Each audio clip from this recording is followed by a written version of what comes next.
The narrow streets of Naples were settling into an uncommon quiet at midnight. Most of the day's clamor had died down. Only distant Vespa engines and the whisper of the Tyrrhenian Sea in the harbor far below hinted that the city was still alive. In a small cafe tucked on a cobbled alley near the old Spanish Quarter, Elena Bianchi stacked the last of the wooden chairs upside down on the tables. All evening, the scent of espresso had seeped into her skin. Now it mingled with the faint salt breeze coming through the propped-open door. Elena pushed a stray lock of dark hair behind her ear, her fingers a little unsteady from a long day's work. The sign on the front, Café Bianchi, named after her late father, was already switched off, and the warm glow of the inside lights pooled onto the shiny cobblestones just beyond the threshold. It was past closing time, but she lingered as she always did, wiping down the mahogany counter meticulously. Each cup and saucer was dried and placed back on the shelf with care. This cafe was more than just her livelihood, it was her family's legacy. Since her papa's death 5 years ago, Elena had poured her heart into keeping his dream alive. The neighborhood regulars said her coffee had soul, that it could cure the worst of days. She would always smile and wave off the compliment, but in truth, she poured all her quiet passion into every cup. It was, in a way, all she had left of him. Outside, a light rain began to fall, tapping softly against the awning. Elena stepped to the doorway and sighed at the sight of the drizzle, wondering if she should wait it out a few minutes before walking home. Naples' weather was fickle in autumn. Clear, starry nights often gave way to sudden showers. She inhaled deeply. The petrichor mixing with the aroma of coffee was comforting, familiar. Just as she turned to fetch her umbrella from behind the counter, the bell above the cafe door jingled unexpectedly. Elena's heart skipped. She was certain she had locked the door after the last customer left. Yet now it stood partially open, a gust of cool, rain-scented wind preceding 2 men who stepped inside. Elena straightened, clutching her cleaning rag nervously. "Mi dispiace, we're closed," she said softly, trying to keep her voice steady. The first man through the door was tall and broad-shouldered, wearing a charcoal gray suit that looked tailored to fit the lean muscle beneath. Rain glistened in his raven-black hair. His face was arrestingly handsome, but hardened, as if carved from stone. High cheekbones, a strong Roman nose, a sharp jaw shadowed by a day's stubble. He paused just inside, dark eyes sweeping over the empty cafe with a keen alertness that made Elena instinctively hold her breath. Behind him loomed another figure, equally imposing in size, though with more brute bulk. This second man had the air of a bodyguard, his eyes hidden behind tinted glasses even at this hour, a bulge under his jacket hinting at a weapon. He shut the door and stood in front of it, wordless and impassive, his stance making it clear that he wasn't planning to leave just because she had said they were closed. The man in the suit ignored her polite protest about closing and walked slowly toward the counter. His footsteps echoed softly on the tiled floor. Elena's mind raced. The late hour, the locked door somehow breached. The guard, everything about this felt wrong, dangerous. She subtly reached her hand under the counter where a heavy cast-iron tamp, used for pressing espresso grounds, lay. Her father's old advice echoed in her head. Always keep something within reach, just in case.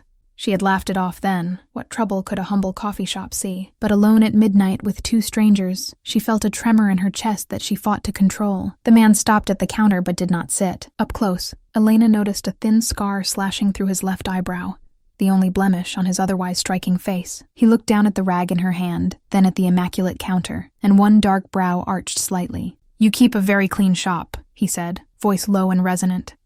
Despite the quiet tone, it carried an unmistakable authority that sent a chill up her spine. "Grazie," Elena replied cautiously. "But as I said, sir, we're closed for the night. Perhaps you could come back in the morning.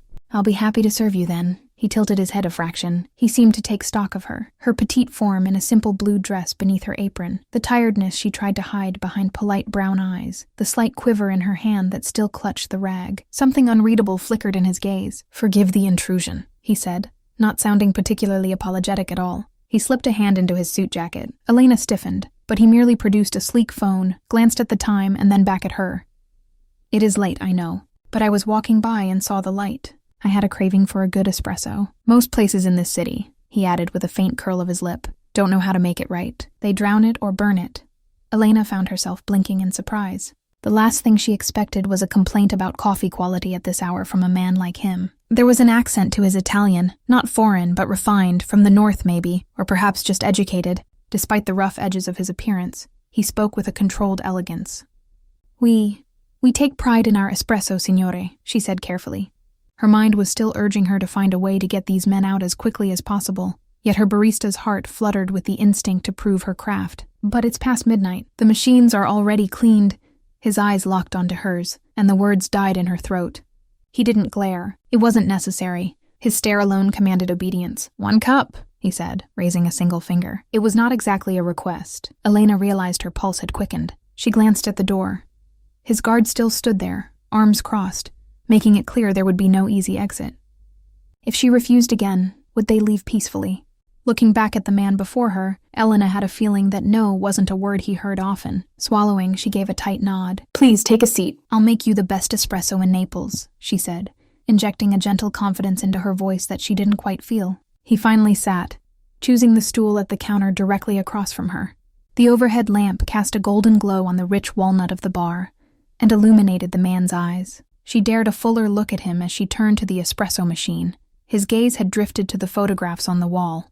Old black and white pictures of Naples, and one of Elena's father grinning as he held up a giant coffee bean sack on opening day years ago. The man's expression was unreadable, but at least he wasn't watching her every move now. Elena busied herself with the familiar motions, heating the machine, grinding fresh beans with soft whir, tapping the grounds into the portafilter. Her nerves steadied as she focused on her craft. If coffee was going to be her last act of the night, she vowed it would be a damn good one. She tamped the grounds with firm pressure, just so, then locked the portafilter in place. The machine hissed, and soon a thin stream of espresso trickled out, filling the silence with the comforting sound of brewing. Rich, dark liquid pooled into the tiny ceramic cup, topped with perfect crema the color of hazelnuts. The aroma wafting up was robust and nutty, with a hint of sweetness. On a whim, Elena reached for a small tin she kept on a side shelf. Inside was a mixture of spices she had blended herself, her secret touch. A pinch of cinnamon, a dash of cocoa, and a hint of something floral. Lavender from the bushes her mother once tended. She only added this mix for certain customers, those who needed an extra smile. It wasn't traditional, but her father used to say Elena had a gift. She could taste people's moods, and brew accordingly. Right now, her instinct told her this stranger carried a great weight on his shoulders, even if he wore it like armor. Perhaps a touch of warmth in the cup might crack through it, even a little. She frothed a small pot of milk to a silky microfoam. Normally, espresso in Naples was taken straight, but Elena felt compelled to craft this cup her way. She poured the espresso into a slightly larger demi-tasse, added a delicate spoon of the spiced foam on top, and carefully etched a tiny, artful swirl. It wasn't quite a latte art heart. She wouldn't go that far. But the design added a personal flourish. Sliding the saucer in front of the man, Elena mustered a polite smile. Un espresso speciale, signore, she said softly. He looked at the offering, one eyebrow lifting again in mild surprise at the foam's artistry. There was a tension in his shoulders that hadn't eased since he walked in. Now, as the scent reached him, he inhaled slowly. Elena almost imagined she saw that hard chest rise more deeply, the broad frame relaxing by a degree. He lifted the tiny cup to his lips and took a sip. Time seemed to pause. The man's dark eyes widened a fraction. He lowered the cup, staring at it as if it had uttered a secret. For a moment he was very still. Elena's own breath caught. Did he dislike it? Had she offended him by altering the espresso? That flash of concern was quickly overshadowed by fascination. She could swear a flicker of emotion passed over his chiseled features. So quickly she might have imagined it. A quiver in the steel of his gaze. A parting of lips not to bark in order but in something like astonishment. He took another sip, slower this time, eyes closing as he savored it. When they opened again, Elena was startled by the change she saw. The harshness in his face had softened, replaced by something almost vulnerable. He placed the cup down gently on the saucer with a soft clink. Ci l'ha fatto? His question came quietly, but it vibrated with intensity. Who made this? Elena blinked, unsure if she heard right. Prego? The man's eyes drilled into her, the earlier softness gone, replaced by a different kind of urgency. He switched to English, each word clipped. Who made this coffee? Elena felt a jolt. She had never heard those words spoken with such gravity, as if the answer mattered more than anything. I did. I made it, she said, raising her chin slightly. She didn't know why her heart was pounding. She only knew that this moment was suddenly charged, like the air before a thunderstorm. He stared at her, unblinking. Outside the rain pattered, and a distant thunder rumbled over the bay. The bodyguard shifted at the door, casting a glance at his boss, evidently unsure what was happening. The man in front of her, this stranger who exuded danger, leaned closer over the counter. Elena could smell the clean, expensive scent of his suit, mixed with rain and a trace of cologne. His voice dropped to a near growl. What is your name? Her lips parted. Something in his tone compelled an answer. "Elena," she whispered. "Elena Bianchi." "Elena," he repeated quietly, as if testing how it felt on his tongue. The way he said her name sent a strange warmth through her, and she hated that it did. She should be terrified. He still hadn't even introduced himself, yet here he was in the dead of night acting as if she were the one who had caught him by surprise. Finally, he straightened a little. There was a new glint in his eye, a decision made. "I will ask you only once, Elena," he said. "Did you truly make this coffee yourself?" She nodded, confusion knitting her brow. "Yes, of course. There's no one else here." He studied her another second, then nodded as if confirming something to himself. A faint smile ghosted across his lips, but it wasn't entirely a pleasant one. It held a predatory satisfaction. "Bene." Before Elena could react, he reached into his jacket again. This time her hand tightened on the heavy metal tamper beneath the counter. But the object he drew out was a money clip, thick with large euro notes. He peeled off several 100-euro bills and placed them on the counter, next to the espresso cup. Her eyes widened. "Signore, that's far too much." He lifted a hand to silence her protest. "Consider it payment for the coffee, and for your time tonight." He glanced toward the guard by the door and gave a slight nod. The bodyguard locked the door with a decisive click and drew down the shades over the glass. Elena's throat went dry. She looked from the drawn shades to the man before her. Her instincts screamed that whatever was happening now was far beyond an ordinary late-night coffee. "My wait time, sir?" He pocketed the money clip and then fixed her with that dark, commanding stare. "You are closing the cafe, see? You won't be open again until morning." She nodded dumbly. "Good. You are coming with me." The words were calm, almost gentle, but they hit her like a physical blow. Elena took a step back, her hip bumping into the counter behind her. "What? I can't just leave with you. Who even are you?" His jaw tightened slightly, as if he wasn't used to being questioned. He hesitated a moment, then gave a small incline of his head. "My name is Dante Moretti." He said it quietly, yet there was weight behind those words, as if she should recognize them. Elena's eyes widened further. The name did ring the faintest bell, whispers she'd heard from some customers who spoke in low tones about local figures, or in news headlines half-remembered. The Moretti family? Something to do with business, shipping maybe? But there were darker rumors too, ones that trailed off whenever she approached. She felt a chill of recognition and denial. This couldn't be happening. Perhaps this was some misunderstanding. "Signor Moretti," she began, trying to steady her voice. "I appreciate your patronage, but I can't possibly go anywhere with you tonight. It's very late and I have to get home." He moved with startling swiftness. One moment he was standing calmly. The next he had rounded the counter and was right in front of her. Elena pressed back against the counter's edge as Dante Moretti loomed over her. He didn't touch her, but he was close enough that she felt the gentle warmth radiating from his body, saw the rainwater still beating on the broad shoulders of his suit. She had to tilt her head up to meet his gaze, and found herself trapped in the intensity of those dark eyes. "Elena," he said, and her name in his mouth was a quiet storm. "I never take no for an answer." He lifted a hand, and Elena flinched, but he merely brushed his thumb across his bottom lip thoughtfully, as if considering something. The slight movement drew her attention to his mouth, and she felt her cheeks heat at the inappropriate thought that his lips were surprisingly full, almost soft, in contrast to the hardness of his voice. He continued, each word deliberate. "You asked who I am? I am a man who gets what he wants. And right now, I want you." Elena's heart thundered so loudly she was sure he could hear it. This had spiraled far beyond a strange coffee encounter. Every instinct told her this man, this Mafia boss, she realized with dawning horror, was used to controlling people like pieces on a chessboard. She was just a barista who'd made him a good coffee. Too good. Her thoughts flailed for a way out. "Please, signore. I have family who will worry if lies do not suit you," he interrupted coolly. "I know you live alone.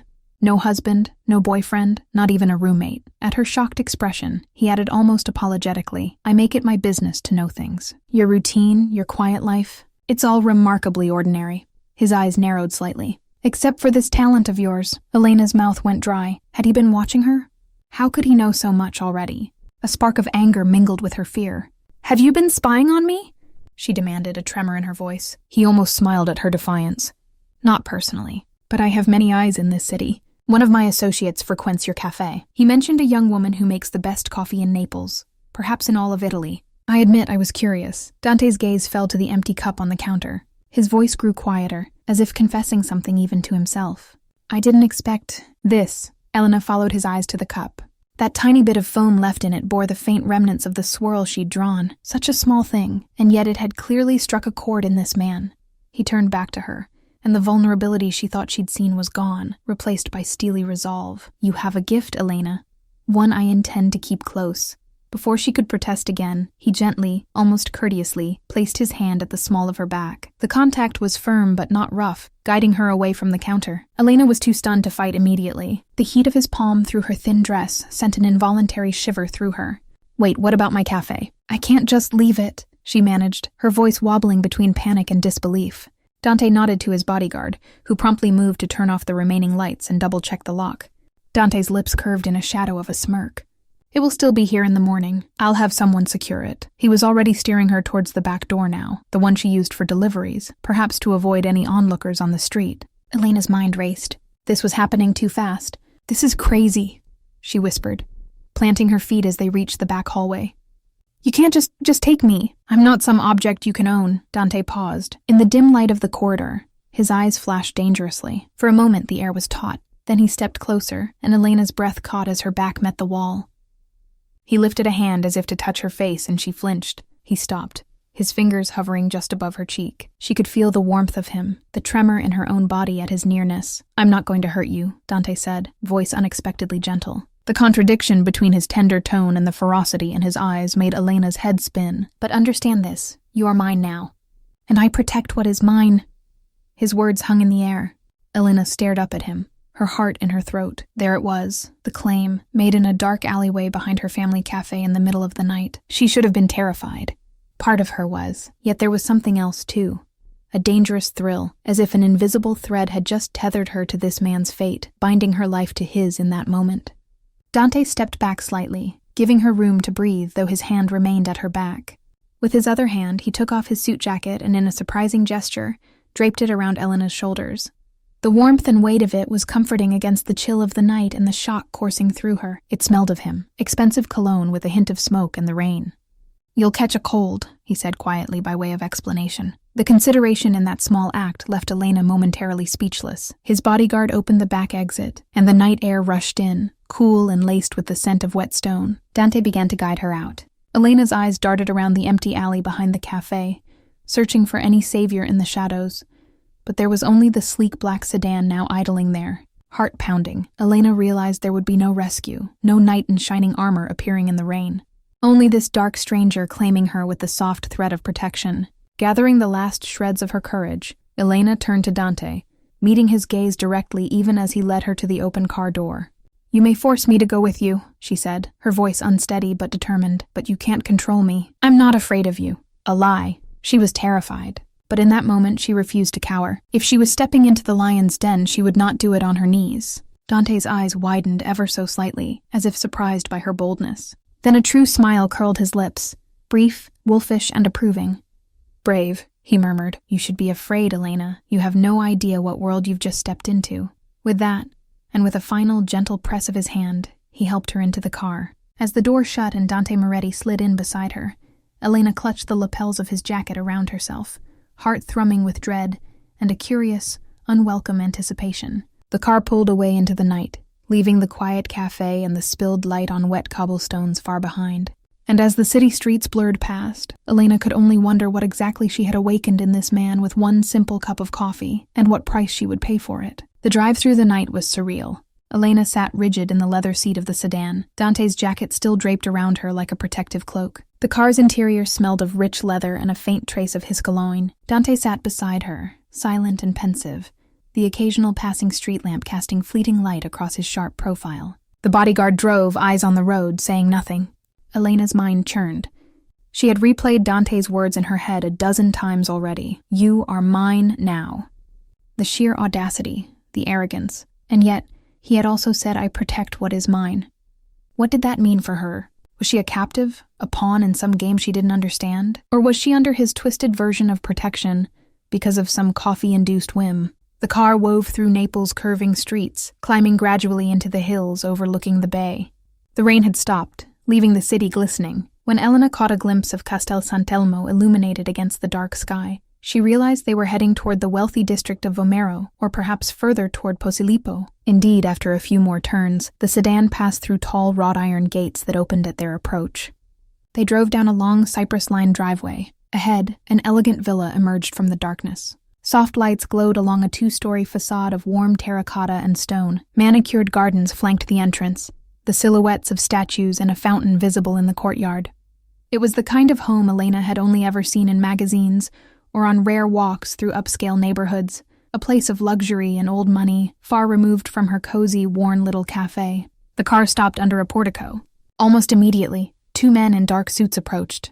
One opened Elena's door, startling her. Dante was already out on his side, issuing quiet orders to another man who had appeared, a lean fellow with graying hair, perhaps the steward or butler of the house.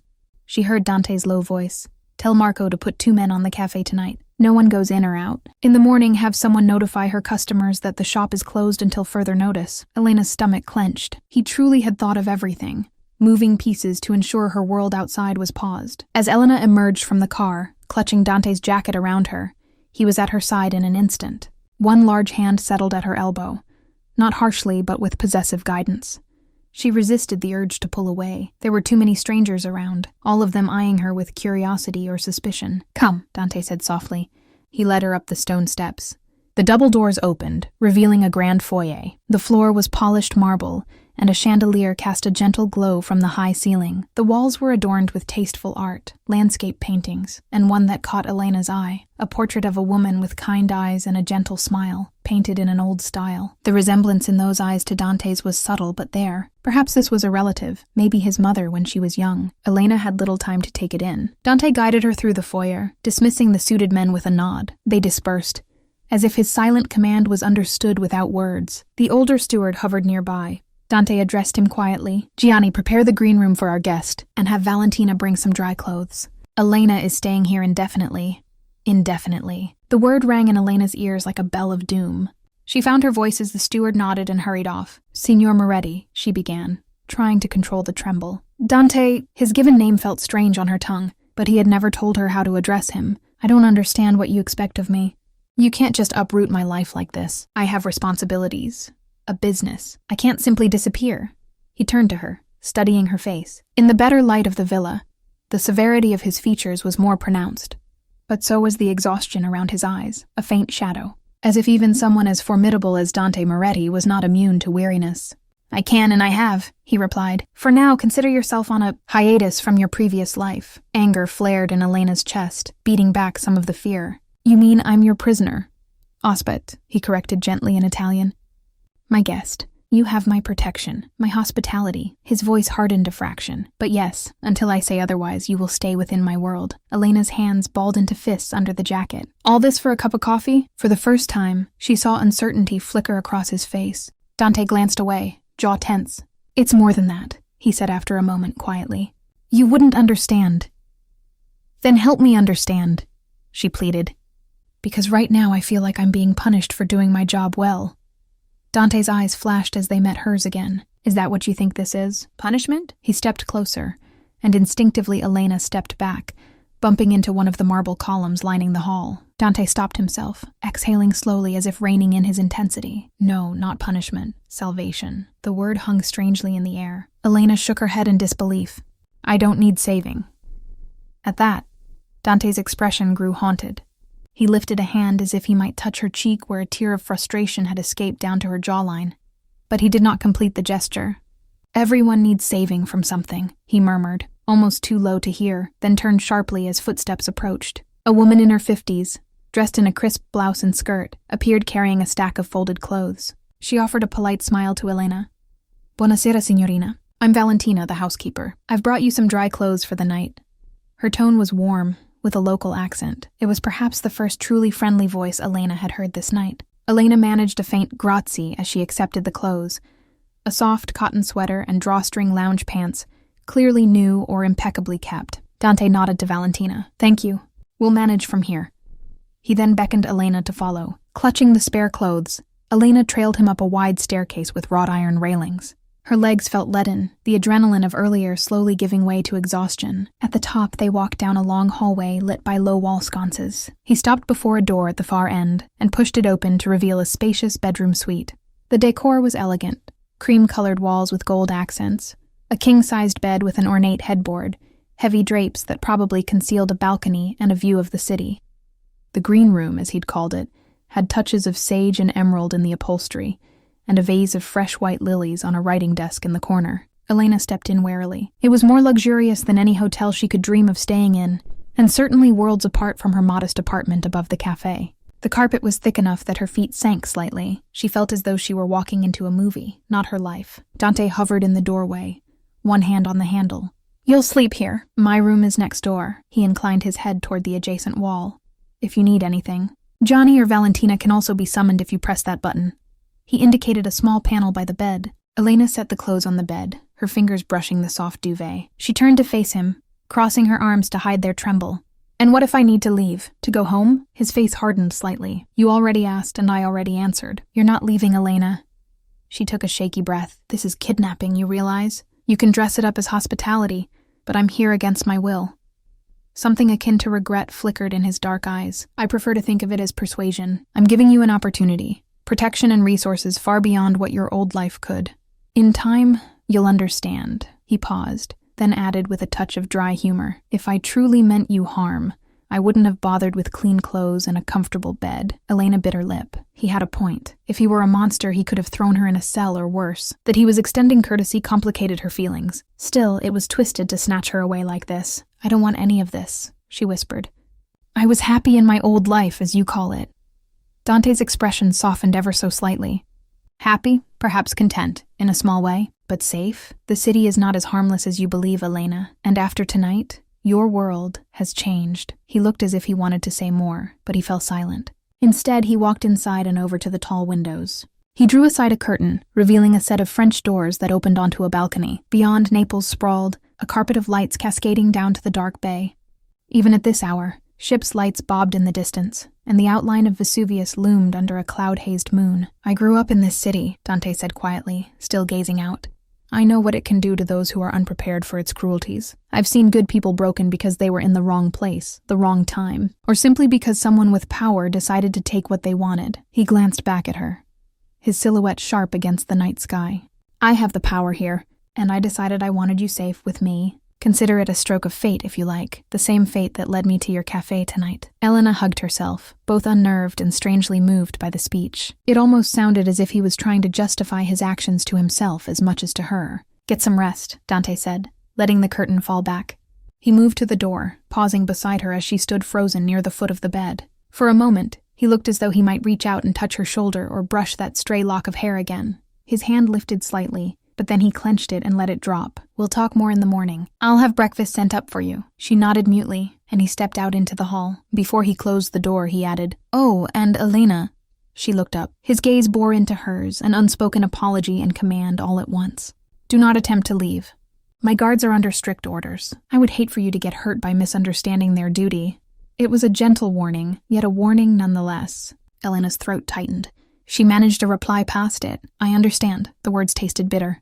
Dante lingered a second, eyes searching hers. Then with a curt nod, he pulled the door shut. Elena stood there in the silence, the reality crashing down on her fully. A soft click told her he had locked the door from the outside. So much for being a guest. She exhaled shakily and went to the door, testing the handle. It was indeed locked. Anger, fear, and an unexpected twinge of grief welled up inside her. In the span of a few hours, her life had been turned upside down. She pressed her forehead against the heavy wooden door, fighting the sting of tears. "Papa," she whispered, as if her father could somehow hear.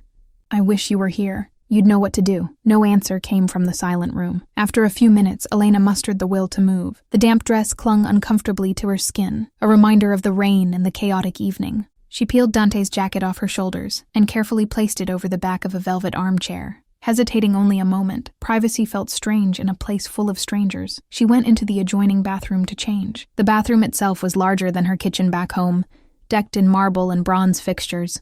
In the mirror, she saw a pale face, wide brown eyes still brimming with residual panic, and dark hair tumbling loose from its ponytail. She looked exactly as she felt, a small, lost cafe owner out of her depth in the halls of a crime lord. Because that's what Dante Moretti was, wasn't he? All the signs pointed to it. The guarded estate, the men with guns, the way his name made her recall hushed warnings. Mafioso. The word she'd been avoiding, thinking outright. Elena shut her eyes. How could she have ended up here? Because you made him a damn coffee that stirred some ghost in him, she thought ruefully. Who could predict that? She changed into the soft sweater and lounge pants Valentina provided. They fit reasonably well, though a bit loose in the waist and long. Probably clothes kept on hand for female guests, or maybe purchased new by staff at Dante's direction on a moment's notice. The idea of other guests made her uneasy. Was she truly the first woman Dante had whisked into his home like this? Perhaps not, though something in his demeanor tonight felt different, even to her inexperienced perspective. Dressed in dry clothes and physically more comfortable, Elena returned to the bedroom. Exhaustion pulled at her, but her mind refused to rest. She went to the balcony doors and hesitantly opened them, needing air. A small terrace extended out, complete with a wrought iron balustrade and a view that made her breath catch. Naples sprawled under the moonlight, the hills dotted with golden lights, and beyond that, the vast black sea merging with the sky. The rain had washed the air clean. Even from up here, she could smell damp earth and distant brine. It might have been peaceful, if not for the turmoil inside her. Pulling the sweater's sleeves over her hands, Elena stepped out and leaned on the railing. The cool night breeze tickled her face, soothing the heat of earlier tears. She tried to think logically. Dante didn't seem intent on harming her. If anything, he was disturbingly concerned with her well-being. But he had essentially admitted to having her watched and now confined. Perhaps he truly believed he was protecting her, but his presence was the very thing that endangered her now. Still, she felt a flicker of gratitude toward Valentina for speaking plainly. The staff's loyalty to Dante suggested he had earned some respect beyond mere fear. She recalled how he'd said the city could break people, that he'd seen it happen. Was that why he'd looked so pained when she claimed she didn't need saving? Who had he lost to Naples' underworld? Perhaps his mother. There was sadness when he mentioned people with power taking what they wanted. Everyone needs saving from something, he had said. What did he need saving from? A man like Dante Moretti would never admit to needing help. But in her brief glimpses, Elena had sensed grief and loneliness under his granite exterior. The way his expression changed tasting her coffee, it was as if she had given him back something precious he thought gone forever. The night air cooled her enough that she began to shiver. Hugging herself, Elena retreated back inside and closed the doors. Sleep, she told herself. Everything would make more sense in the morning. She approached the bed and found her phone on the nightstand. Her heart leapt. Perhaps she could call for help, but upon picking it up, her hope fell. The screen was black. The battery must have died hours ago, and her charger was at her apartment. Even if it had power, who would she call? The police? She imagined that scenario, telling them the notorious Dante Moretti kidnapped her. He likely had half the local force in his pocket, and the other half too afraid to cross him. And if she angered him by involving police, no, that could make things worse. For her and her beloved cafe, too. She set the phone down with a sigh. There was also a new note next to it she hadn't noticed before, a handwritten card. It read simply, "Please let us know if you need anything. We are at your service, Johnny." A formal courtesy from the steward, perhaps slid in while she was changing. It struck Elena how even the household staff were treating her with respect, as if she were an honored guest rather than a prisoner. Maybe Dante expected obedience from his people, but Valentina's kind eyes and Yanni's note hinted at genuine concern. Did they see this often? Women abruptly brought here? Or was this unusual enough that they were trying to make her comfortable? Too many questions, not enough answers. Her exhaustion finally demanded priority. Elena turned off the lights except a small bedside lamp and slipped under the covers. The bed was heavenly, but it felt foreign. For a long while she stared at the ceiling, thoughts darting between fear of what tomorrow might bring and an unsettling curiosity about the man beyond the wall. In the silence she listened. Somewhere in the house, muffled through walls or perhaps drifting from an open window down the hall, she heard the faintest strains of music. A piano, playing a slow, melancholic melody. The notes were soft, but soul-stirring, each chord lingering with emotion. Elena found herself holding her breath to catch the tune. It was beautiful, haunting and tender. She had no idea Dante played, but she instinctively knew it was him. There was too much unspoken feeling in each press of the keys for it to be anyone else. The melody carried a sorrow that tugged at her heart, as if each note was a secret wound laid bare. Elena rose from bed, drawn to the sound. Barefoot and quiet, she crept to her door. She knew it was locked, but she leaned her ear against the wood. The music was clearer here. Yes, it was coming from somewhere nearby, maybe a room adjacent to his, or a parlor downstairs with an open door. She closed her eyes, listening intently. The song swelled gently, then faded into silence, the last note hanging in the air. Elena realized she had tears on her cheeks. She brushed them away, confused by her own reaction. She was empathizing with her captor's loneliness, when she should be plotting escape or cursing his name. But that music, it spoke to the part of her that had lived with loss and longing too, the part that got up each day to run a cafe alone, serving cheerful warmth to others while inside she still ached for her father's guidance and her mother's presence. Perhaps Dante's soul was not so different, craving something it had lost, finding a sliver of it in a cup of coffee and a moment of connection. "Dante Moretti, who are you, really?" she whispered into the darkness. There was no answer, only quiet now. The piano did not resume. Eventually, Elena returned to bed. This time, fatigue and the emotional toll finally overcame her racing thoughts. As she drifted off, the image of Dante's eyes after he tasted her coffee floated in her mind, how they had softened, unguarded for just an instant. It was that glimpse of a man beneath the Mafia boss that stayed with her as sleep claimed her at last. Morning light filtered through the drapes when Elena awoke. For a moment, she didn't remember where she was. The bed's unfamiliar luxury, the high ceiling with crown molding, the distant sound of seagulls, none of it matched her little apartment above Cafe Bianchi. Then reality settled like a stone in her stomach. Dante Moretti's villa. The events of the night rushed back in an overwhelming tide. She sat up slowly, rubbing her eyes. Someone had drawn the curtains partly, letting in a soft glow. It must have been Valentina or another staff member, perhaps thinking it would help her wake naturally. On the nightstand, where she left her dead phone, now lay a charger plugged into an outlet. It was a thoughtful gesture that surprised her. They must have fetched one compatible with her phone model. Elena reached for the phone and connected it. As it powered up, a knock sounded at the door. 2 polite raps. She tensed. Yes? Valentina's voice came from the other side. Signorina Elena, may I enter? Elena glanced down at herself. She was still wearing the sweater and lounge pants from last night, having been too tired to change into anything else to sleep. At least she was decent. Come in, she answered. Valentina slipped inside carrying a tray. The scent of fresh coffee and baked bread wafted in with her, and Elena's stomach rumbled, reminding her she hadn't eaten since a quick sandwich during her shift yesterday. Buongiorno, Valentina greeted with a motherly smile. She set the breakfast tray on a small table by the window. I hope you slept well. I've brought some breakfast, cappuccino, cornetto, fruit. If you need anything else, just ring, dear. Elena mustered a small smile in return. The housekeeper's kindness made her chest ache with homesickness for the ordinary morning routines she'd lost. Grazie, this is more than enough. It smells wonderful, Valentina nodded, smoothing a hand over the tray almost affectionately. The signore thought you might appreciate something light in the morning. He mentioned you often skipped proper meals at your cafe, too busy taking care of others. There was a gentle chiding in the older woman's tone, as if she'd taken on the role of concerned aunt. Elena blinked. Dante knew even that detail about her habits? How deeply had he looked into her life? The notion was unsettling. He also said to tell you he's occupied with work this morning, but he will see you at lunch, Valentina continued. In the meantime, you are free to explore the house or the gardens if you wish. There will be a guard at a respectful distance for your safety, or you may stay here and rest. Whatever you prefer.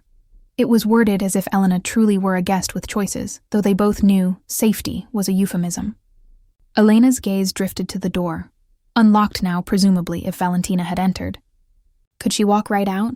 Likely not beyond the estate's walls, but inside, it seemed Dante wasn't keeping her under literal lock and key, at least not in daylight. Elena inhaled the coffee's aroma. Normally she would have savored making her own, but the situation being what it was, she welcomed the comfort. She rose and moved to the table, noticing a vase of fresh wildflowers beside the tray that hadn't been there last night.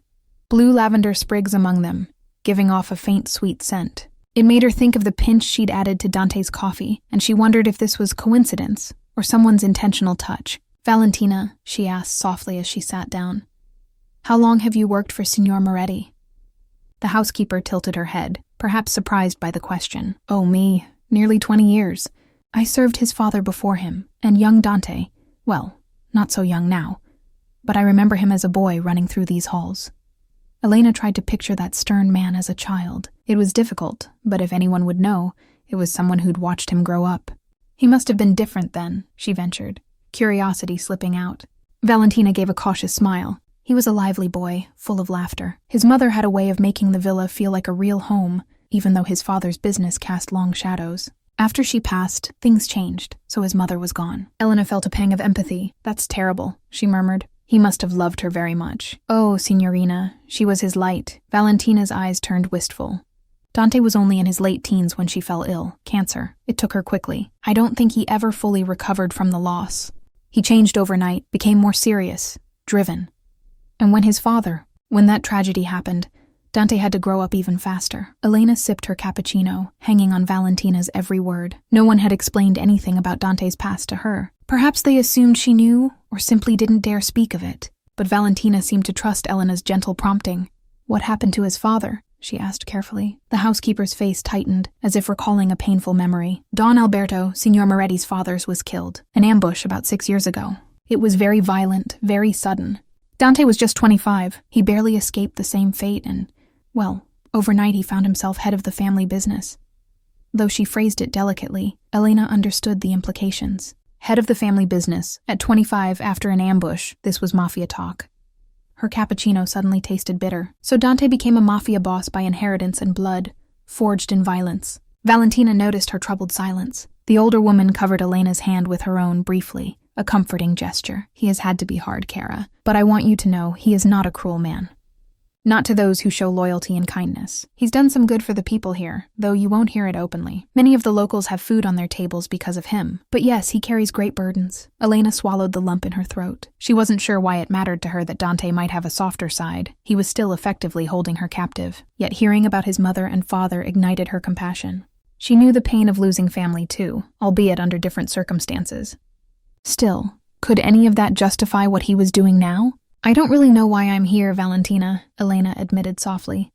He says it's for my protection, but from what? Is someone actually trying to harm me, or is it just that he wants me under his thumb? Valentina's eyes darted to the door, as if checking for eavesdroppers. Satisfied they were alone, she answered. All I'll say is that this house has been quieter since you arrived. In all these years, I haven't seen Signor Dante react to anyone the way he did with you. Whatever reason he's given you, I think he's still figuring it out himself, dear. She patted Elena's hand again. Just be patient with him, and stay safe. These are dangerous times. Before Elena could press for more, Valentina excused herself to let her eat in peace, reminding her to ring if needed. Elena nibbled a flaky cornetto, her mind swirling. Dangerous times, Valentina had said. Perhaps Dante truly did fear for her safety, though likely it was his fault she was in danger at all, drawing her into his world. Still, she felt a flicker of gratitude toward Valentina for speaking plainly.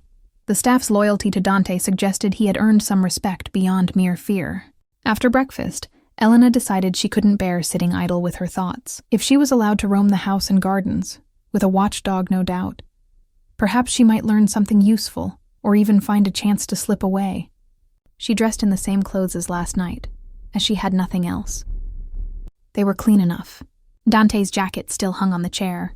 She touched the fine fabric, debating whether to carry it with her. Ultimately, she left it. Wearing it felt too much like accepting his protection. Steeling herself, Elena stepped into the hall. As expected, a man in a suit stood not far from her door, pretending to examine a painting. He snapped to attention when he noticed her, giving a respectful nod. Buongiorno, signorina Bianchi. My name is Luca. I am to escort you wherever you wish to go. She studied him. He was younger than the knight's bodyguard, perhaps in his early 30s, with a lean build and a vaguely friendly face. Still, a gun bulge under his jacket was evident. Buongiorno, Luca, she replied, trying to muster confidence. I'd like to see the gardens if that's all right. Of course. This way. He walked a pace behind her as she descended the stairs. Sunlight poured through high windows into the foyer.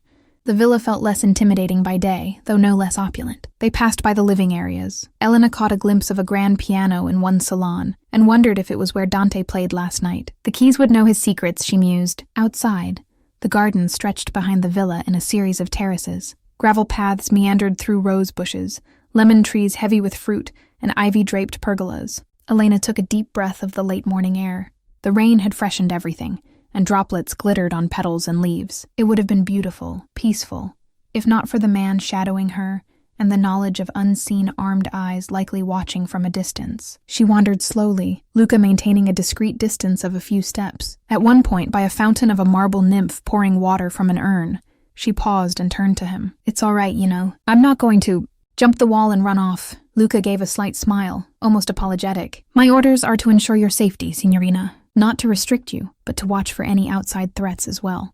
Outside threats, she echoed, shaking her head. So there really are people I need protection from because of Signor Moretti's interest in me? Luca's expression remained carefully neutral. It's possible. The Moretti family has enemies. We can't be too careful. The Signore doesn't want any harm coming to you. Elena sighed and sat on a stone bench beneath an olive tree. She looked at Luca again, deciding straightforwardness might be best. Be honest. Have others been brought here like this before? People who Dante wanted to keep safe. He hesitated, then answered, Not in my time working for him, no. This is a unique situation as far as I know. That was both relieving and worrisome. Dante acting out of character could mean he was unpredictable even to his own men. That unpredictability kept her at edge. Elena traced a finger over the bench's carved arm, feeling the rough, cool stone. She considered her next words. Luca, do you know about my father? About what happened to him? He looked uncertain, but polite. I only know what was in the initial background report. Your father died 5 years ago, a mugging gone wrong, I believe. A tragedy, mi dispiace. She nodded, the familiar pain nudging at her heart. Yes, they never caught who did it. He shifted on his feet. That has nothing to do with why you're here, if that's what you're wondering. She sighed. Elena hadn't truly thought it did. Her father's death had felt random, a wrong place, wrong time situation. But in her new circumstances, paranoia crept in that perhaps everything in her life might connect in ways she never realized. Well, thank you for being honest, Luca, she said quietly, standing up again. The guard inclined his head. As she continued along the path, she found herself near the back wall of the estate. Just beyond, she glimpsed the rooftops of the city cascading downhill. It struck her how close and yet unreachable her old life was. Just beyond this wall were the streets of Naples she knew, the people who might be looking for her now. She thought of her cafe shuttered this morning. What would her regulars think seeing it closed? Perhaps Gianni had left a note as Dante ordered. But for how long? Could she really be kept away indefinitely? Elena's chest tightened. She missed the familiar routine, the sense of purpose each day gave her. Here she felt like a caged bird, fed and watched but with no freedom to sing her own song. Impulsively, she turned to Luca. I'd like to walk along the wall if I may. Get a view of the city. Luca looked at the high stone wall that marked the property's boundary. It was about 8 feet tall, topped with decorative iron spikes and probably security sensors. Of course. Please stay on this side, though. What did he think? That she'd start climbing? She forced a bland smile. Don't worry. They walked parallel to the wall until they reached a corner where a large oak tree's branches partially arched over from outside. Here, through the foliage, Elena could see a slice of Naples beyond, a patchwork of faded pastel buildings, laundry lines, and the dome of a distant church, normal life carrying on without her. Emotion swelled. In a sudden rush of defiance, Elena's feet moved of their own accord. She broke into a sprint, following the wall toward where she remembered the front gates might be. It was foolish. She knew it even as her legs pumped, but she had to try. Maybe, just maybe, she could slip out the gates or signal a passerby on the road beyond. The need for freedom, even a sliver of it, overpowered logic. Signorina! Luca shouted behind her, caught off guard. He cursed and gave chase. Elena's flats skidded on the gravel as she rounded a hedgerow. She spotted the wrought iron front gates about 30 meters ahead down the drive. They were closed, of course, and 2 men stood guard there, rifles slung over shoulders. They looked astonished as she came bolting toward them out of the garden like a frightened doe. Help! Elena cried out on instinct. Aiuto per favore. The guard stiffened. One moved to block her path, unsure whether to point his weapon. The other reached for a radio. Luca's heavy footsteps were right behind her now. Panic ignited. She'd only have one chance. Elena veered off the drive and onto the grass, aiming for the narrow gap where the gate met the stone post. Maybe she could squeeze through or at least be seen from the outside road. She saw a flash of a car passing beyond the bars. Normal people just meters away. Suddenly, strong arms wrapped around her from behind, lifting her off the ground. Basta! Luca's voice barked in her ear as she struggled. Stop, Elena! She kicked and squirmed. Let me go! The men by the gate rushed over now, surrounding them. Elena! Another voice cut through her panic. Deep, laced with equal parts anger and concern. Dante. He strode down the drive, fury in every line of his body. The gate guards parted as he approached. Luca set Elena down but kept a firm grip on her wrist, as if she might bolt again. Elena's chest heaved. She realized tears of frustration had escaped her eyes. Dante's gaze flicked over her, then to Luca. Are you hurt? He asked Elena, surprising her that was his first question. No, she stammered, though her wrist ached where Luca held it and her heart felt ready to explode. Dante's jaw was granite. He nodded curtly to Luca, who finally released her and stepped back. I'm sorry, boss, Luca began, sounding nervous. She ran. I didn't expect... Dante silenced him with a raised hand, still breathing hard from his own dash. We will discuss this later. Go back to your post. Luca lowered his eyes and retreated a few paces, though Elena knew he'd still be watching. Now it was just Dante and Elena facing each other under the mid-morning sun, a few other guards hovering at a distance, awaiting their boss's cue. Dante's suit was immaculate as always, a deep navy today, but his hair was slightly mussed, as if he'd been raking a hand through it. The intensity of his glare pinned her in place.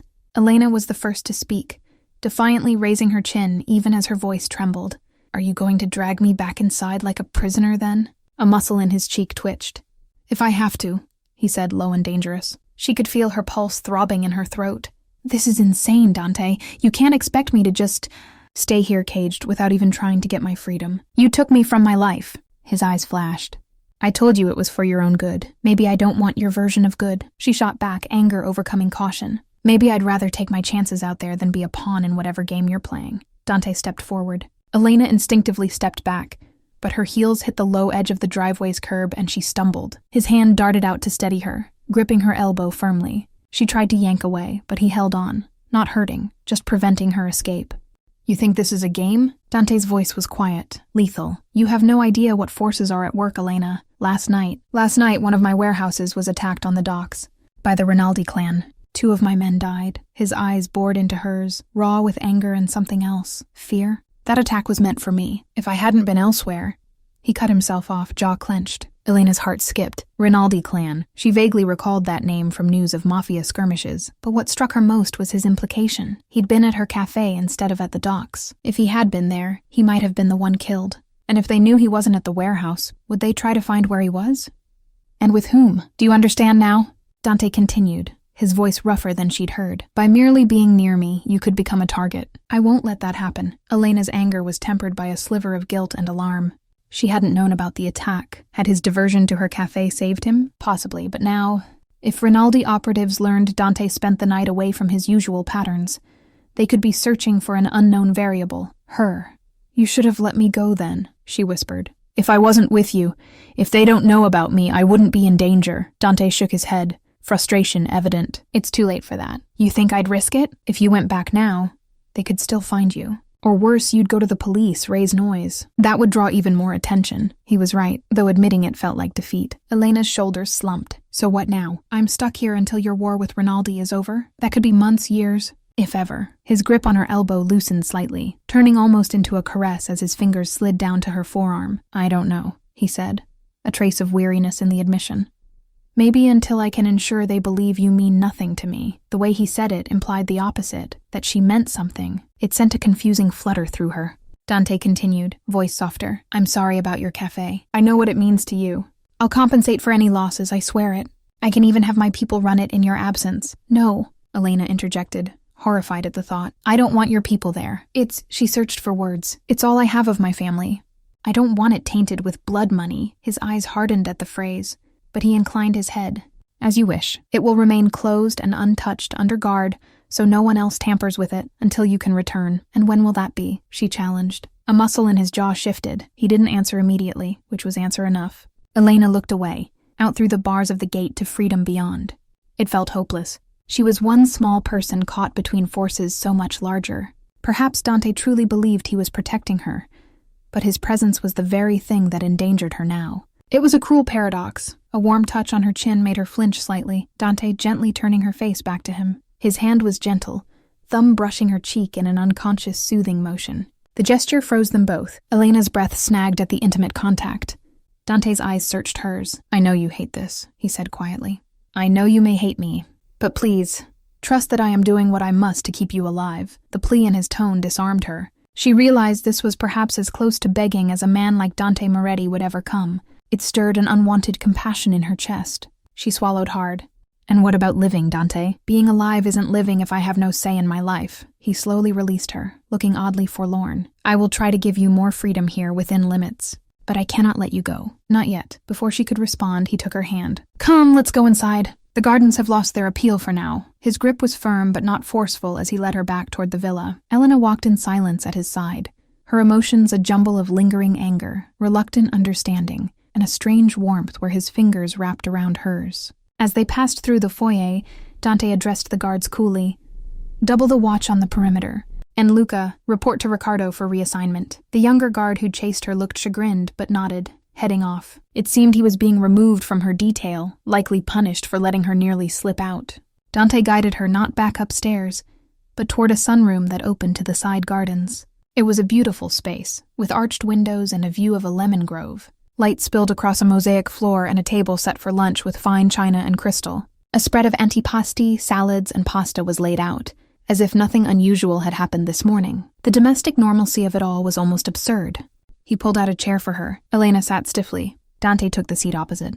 A server appeared silently with wine and water. Dante dismissed him with a glance once the glasses were poured. For a while they ate in silence. Elena hadn't realized how hungry her escape attempt had left her. Adrenaline followed by stress left a hollow feeling that food now filled. The fare was delicious. Tomato and mozzarella drizzled in olive oil. A warm vegetable frittata, a basket of fresh bread. She ate mechanically, aware of Dante's occasional furtive glances at her. Was he expecting her to lash out again? Or perhaps he was debating how to handle her. Halfway through the meal, Dante finally spoke. "I regret that you had to see that side of my life out there. The violence, the threat. I had hoped to keep it from you as long as possible." She set down her fork. "You mean you were going to hide the fact that you're at war with another mobster clan? How long could you possibly keep that secret?" His lips pressed into a thin line. "I told you from the start, I have enemies. I was hoping Rinaldi would not involve outsiders, but they are desperate." He toyed with the stem of his wine glass. "They know they cannot easily get to me, so they will look for leverage." "Me," she said, just to lay it bare. His silence confirmed it. Elena took a sip of water, trying to steady herself. "Dante, this isn't fair. I'm nobody. I have nothing to do with your world or their world. Why would they care about me except that you seem to care?" She watched her words hit him. Dante leaned back, gaze intense. "You underestimate yourself. You think being nobody will protect you. Men like Rinaldi have burned entire families just for a hint of association with me. If he even suspects I have a personal interest in someone, he'll exploit it. That's how these games are played." Elena shuddered. She had heard of such things in passing. Mafia reprisals on families. Innocents caught in feuds. It always felt distant, like a movie or a grim legend of the city's underbelly. Now she was perilously close to it. "Then maybe you should stop having a personal interest in me," she said softly, though her chest tightened painfully as she did. "Just let me go back and pretend last night meant nothing. Isn't that safer? For both of us?" For a long moment, Dante didn't reply. His dark eyes bored into her, and she could almost feel the conflict within him. At last he spoke, each word measured. "Do you truly want that? To pretend none of this ever happened? To return to your life and forget our paths ever crossed?" Elena opened her mouth and closed it. It was the obvious answer. Yes, of course she wanted her normal life back. Didn't she? But as she sat in this sun-drenched room, across from the dangerous man who'd thrown her life off course, she found the thought of never seeing him again unexpectedly hollow. It must have shown in her hesitation. Dante's expression softened just a bit. "I can't let you go, Elena. Perhaps it's selfish." "No, it is selfish. But what I want, and what will keep you safe, happen to align." She looked down at her plate, heart thudding. The honesty in his voice disarmed her more than any threat could. When she lifted her eyes again, she braved a question that had been swirling in her mind, that coffee. "What did it mean to you? Why did it affect you so much?" Dante's shoulders tensed subtly. He glanced away, out to the lemon trees. "My mother," he said at length. "She used to make coffee just like that, with a pinch of cinnamon and cocoa. She had her own little twist. She'd stir it with a sprig of lavender from her garden. She said it was to remind us that even bitterness can carry a hint of sweetness from the earth." Elena's breath caught. She hadn't known. Last night's whim in making his espresso special suddenly took on immense significance. "My mother loved lavender too," she murmured. "She taught me to use it in small doses, even in cooking.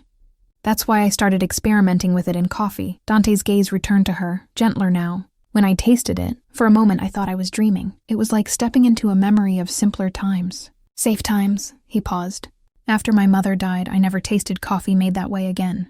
I forgot how much I missed it. How much I missed her." A silence fell. Elena felt the weight of his confession, the vulnerability he was entrusting to her. She realized this was the first deeply personal conversation they'd had that wasn't fraught with anger or commands. He was opening a door to his past, and in doing so, he seemed more human than ever. Softly she asked, "Is that why you brought me here? Because of that memory?" Dante's lips curved in a sad half-smile. "It started with that, perhaps. In that moment, you gave me something I hadn't felt in years. I wasn't about to let it slip away, but then I saw you, your courage. The way you didn't cower even when you should have. I was intrigued, more than I've been by anyone in a long time." He leaned forward slightly, resting his forearms on the table. "I won't lie, Elena. I am not used to denying myself what I want, and I wanted to know more about you. Keeping you here was as much a selfish desire as it was a protective measure." Elena appreciated the honesty, twisted as the situation was. She tucked a strand of hair behind her ear. A nervous habit. "I'm just an ordinary woman running a cafe. What could possibly intrigue a man like you?" "You're wrong," Dante said, shaking his head slowly. "There's nothing ordinary about the way you make people feel. I watched you before I came in that cafe. I saw how you treated your customers, each one like family, with warmth and genuine care. In Naples, in my life, that kind of warmth is rare. It draws me like a moth to flame, and yet you have a strength under it. When I confronted you, you didn't break." He gave the slightest nod as if acknowledging her attempt to run. "Even now you push back. Most people don't dare. You do it without even realizing, like it's just who you are. Elena felt heat rise to her cheeks at his words. She wasn't accustomed to such direct praise, especially from someone as intimidating as him. She didn't know what to say. Part of her wanted to refute it, say he had an overly romanticized view. But another part, one that fluttered treacherously in her chest, was flattered and moved. "Dante," she began quietly, "I can't pretend to fully understand you or this world of yours. And I'm still upset about how you handled things. But thank you for telling me the truth, at least." He inclined his head. "You deserve that much." She mustered a small smile. "And thank you for not hurting Luca. It wasn't his fault I ran." A wry glint appeared in Dante's eyes. He should have been quicker. "But no, I won't punish him harshly. I was more worried than angry, truth be told." "Worried?" she echoed. His fingers drummed on the table once. "I thought you might hurt yourself, or that a guard might overreact not realizing what was happening. If you had made it out into the road, who knows what trouble you'd find. Naples isn't gentle to a lone woman in distress, even without mobsters in pursuit." Elena nodded slowly. That was likely true. In her desperation, she hadn't considered what she'd do after running. Just kept thinking, away. Maybe in broad daylight she'd find help, or maybe not. She was naive to think running blindly was a solution. "I promise I won't do that again," she said softly, surprising herself. "Running, I mean, at least, not recklessly." She met his gaze earnestly. "But you have to promise me something too." His dark brows rose slightly. "You're bargaining now?" "I suppose I am," she said, folding her hands to stop them from shaking. "Promise me you'll do everything in your power to resolve things quickly, so that I can go home. If it's truly Rinaldi making it unsafe, then end it. End the feud, or defeat him, or whatever it takes." Dante studied her, and she saw a flicker of admiration. "You drive a hard bargain, signorina. Is that a promise?" she pressed. He lifted his wineglass in a half-toast. "On my honor, I will end this conflict as swiftly as possible." "I give you my word," Elena breathed out, tension easing a notch. It wasn't a guarantee of freedom soon, but it was something. Dante Moretti's word. She hoped it meant something. "All right." She picked up her own glass of water, touching it lightly to his wine. "Then, truce?" His eyes warmed at her gesture. "Truce," he agreed. They drank, sealing the moment. Outside, the sun dipped behind a cloud, casting shifting patterns on the floor. Elena felt the shift inside herself too, an understanding that while she was still a captive of circumstance, perhaps she and Dante had found a fragile common ground. As they finished lunch with considerably less tension, Elena caught herself almost relaxing. Dante recounted a brief, wry story of a mishap in the kitchen from his youth, trying to surprise his mother with coffee and nearly setting the stovetop on fire. She laughed softly, imagining a young Dante with an embarrassed scowl amidst smoke, and he seemed pleased to have coaxed laughter out of her. The surreal nature of her situation remained, but for the first time, Elena felt less alone in it. Dante wasn't just an imposing captor. He was a complicated man who had dragged her into his life, yes, but perhaps not into his heart. She wouldn't presume that, but certainly into his sphere in a way that mattered to him. And the strangest revelation was that he was now mattering to her as well, against all better judgment. A quiet knock at the archway interrupted the delicate atmosphere. It was Gianni, the steward, looking apologetic. "Signore, mi scusi. You asked to be informed. Niccolo Rinaldi is on the phone for you." At the name, Dante's face darkened instantly, the warmth draining and leaving the cold mask of the boss.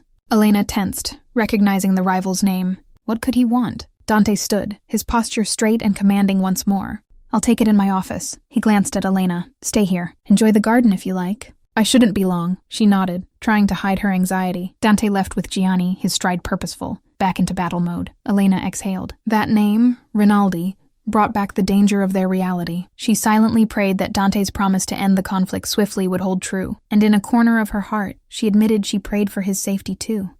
She walked to the arched windows, watching a pair of butterflies dance among the lemon blossoms outside. How odd that she could feel concern for a man she'd feared intensely just hours ago. But as she'd glimpsed more of the soul behind the stern facade, fear was slowly giving way to something more complex.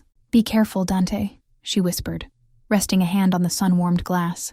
She wasn't sure if she was more afraid of what his enemies might do to her, or what they might do to him, and by extension, to this tenuous bond forming between them.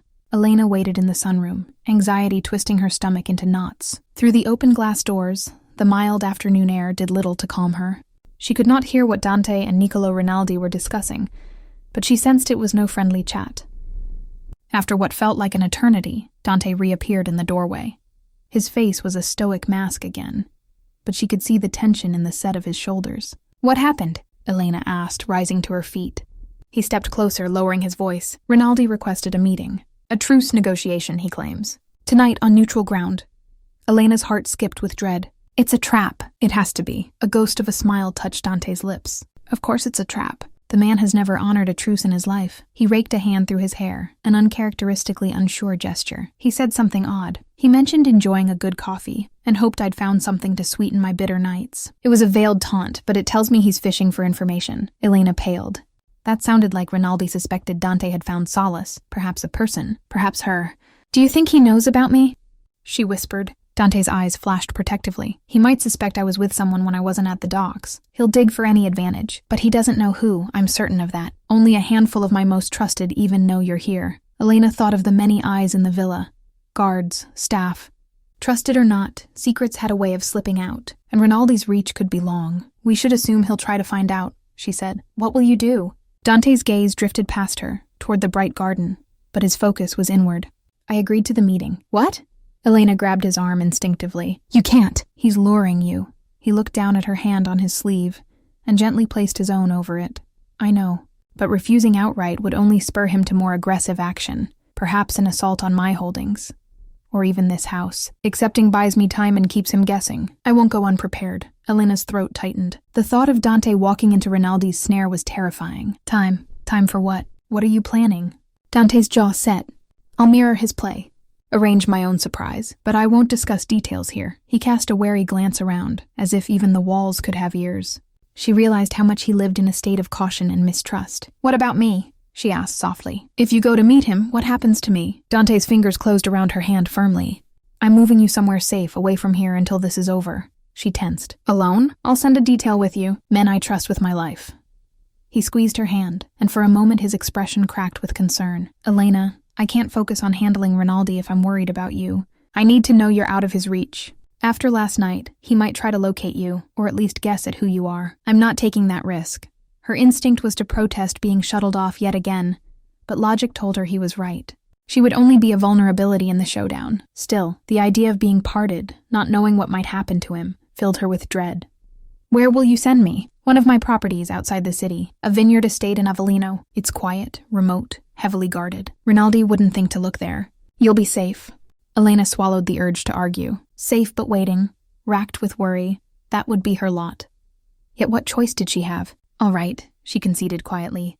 "I'll go." Relief softened his features. Dante lifted their joined hands and, in a gesture that made Elena's breath catch, brushed a kiss across her knuckles. "Thank you," he murmured. "I promise I will come for you as soon as I can, and when I do, this will all be over." Elena felt warmth and fear coiled together in her chest. She could only nod. The preparations were swift. By late afternoon, as the sun dipped westward, Dante had assembled a small convoy. A black-armored SUV was brought around. 2 guards armed with submachine guns took their places in a second vehicle to lead, and another 2 in a tailing car.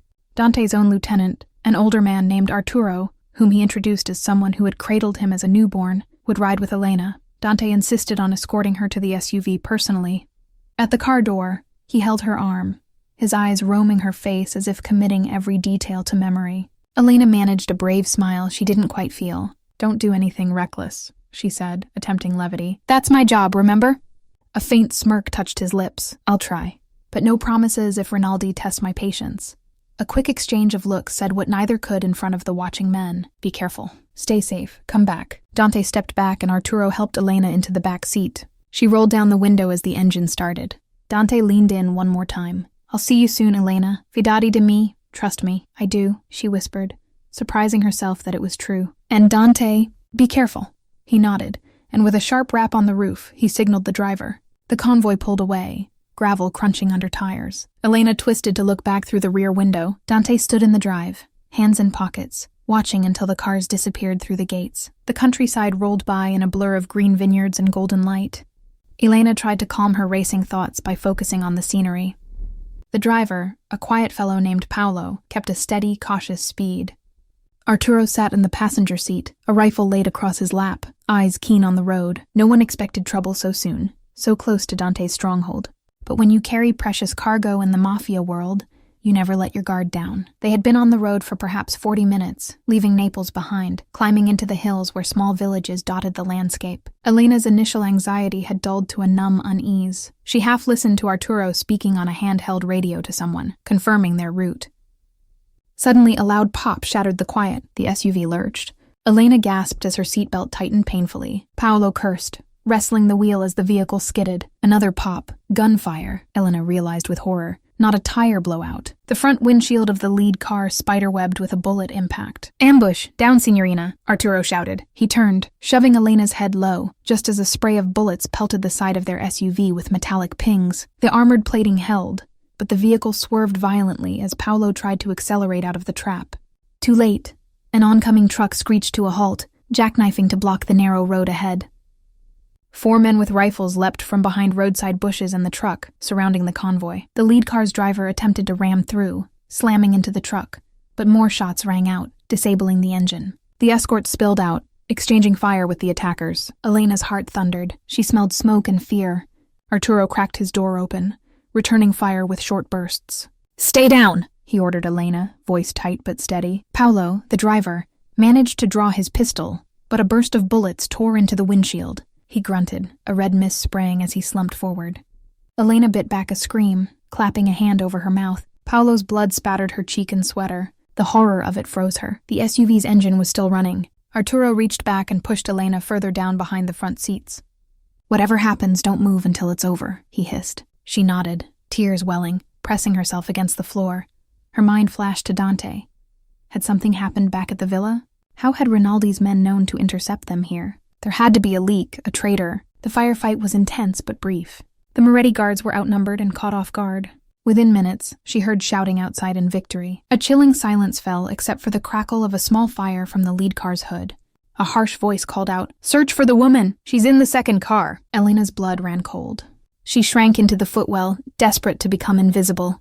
The SUV's back door was yanked open. Light flooded in. 2 men glared in, guns ready. One had a scar across his nose and a leering grin. "There you are," he sneered, spotting her. He grabbed her arm in a bruising grip and hauled her out. Elena fought, kicking his shin. "Let go," she cried. He backhanded her. Pain exploded at the corner of her mouth, and she tasted blood. Dazed, she couldn't resist as he and another thug dragged her out onto the road. Her legs buckled at the sight. 2 of her escorts lay motionless on the asphalt. One twitched, groaning. Arturo, bleeding from a leg wound but alive. The other guard was eerily still, eyes open to the sky. The attackers were Rinaldi's men, no doubt. Rough-looking, armed to the teeth. One was tying up the surviving guard. Another, the scarred man's accomplice, ripped Arturo's radio from his hand and smashed it, then knocked him out with the rifle butt. Elena struggled in vain as the scarred man pinched her cheeks cruelly, turning her face side to side. "Pretty thing," he spat. "Worth quite a bounty. The boss will be pleased." She mustered her voice despite the throbbing pain of the slap. "Please, just let us go. You've got what you want, right? Me, there's no need to hurt anyone else." The man laughed, a coarse sound. "Hear that? She thinks we'll let them live." The other men chuckled darkly. Tears pricked Elena's eyes. They had killed Paolo. They might kill Arturo and the others too. All this blood because of her, because of Dante. She was so tired of death touching the people around her. "Enough!" barked another voice, calm but with underlying authority. A tall figure emerged from the truck. A man in a light summer suit, incongruous for a roadside ambush. He looked around 50, with silvering hair and cold, astute eyes. He did not carry a weapon openly, but the deference the others showed marked him as the one in charge. Elena recognized him from a photo that had been in a newspaper article about organized crime crackdowns. Niccolo Rinaldi. She felt a spasm of fear. This man had ordered Dante's father killed. He'd unleashed all of this. Niccolo approached, eyeing Elena with a predatory curiosity. "So," he said, voice smooth, "this is what Don Moretti has been hiding. I must say, Signorina, you're a surprise. I expected perhaps a political ally, a rich heiress, but a barista." He chuckled as if it were a great joke. Elena drew herself up despite the henchman's grip on her arms. She wouldn't give Rinaldi the satisfaction of her fear.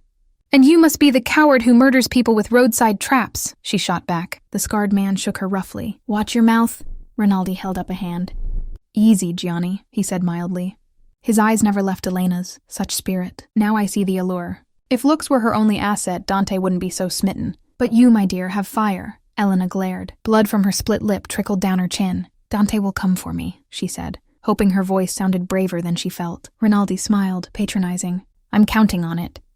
He casually pulled a silk handkerchief from his pocket and offered it to her. "For your lip. There's no need for further discourtesy as long as you cooperate." She refused to take it, clenching her jaw though it stung. Nicolo shrugged and tucked the handkerchief back.